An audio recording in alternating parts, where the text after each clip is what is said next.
একদল বলতেছে আমরা নাকি আমাদের টিম নিয়ে অনেক লাফালাফি করছি, আমরা আমাদের টিম নিয়ে অনেক অহংকার করছি, সে কারণে আমাদের টিমের এই অবস্থা, অহংকার পতনের মূল, কেপ বার্থডে আমাদেরকে পতন ঘটাইছে। মানে কি অদ্ভুত কথাবার্তা।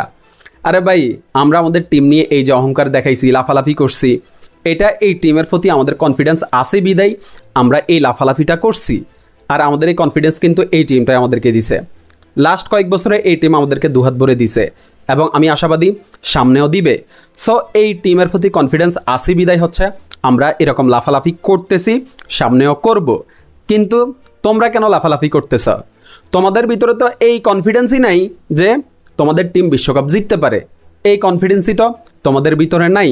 তোমরা আমাদেরকে 22-এ দেখাইছো বেঞ্চের গরম, বেঞ্চের গরমের কারণে তখন থাকা যায় নাই।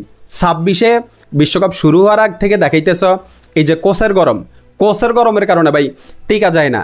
কিন্তু তোমাদের দৌড় কদ্দূর সেটাও দেখা যাবে, তোমরা কি করতে পারো সেটাও দেখা যাবে। আমরা লাফালাফি করতেছি, আমরা লাফালাফি করব, এই কনফিডেন্স টিমের প্রতি আসে বিদায় হচ্ছে আমরা লাফালাফি করব যে এই টিম জিততে পারে, এই টিম বিশ্বকাপ জিততে পারবে। তোমরা এই কনফিডেন্সটা আগে নিজের ভিতরে আনো যে তোমাদের টিমও বিশ্বকাপ জিততে পারে। এই কনফিডেন্স আনার পরে হচ্ছে তোমরা লাফালাফি কইরো।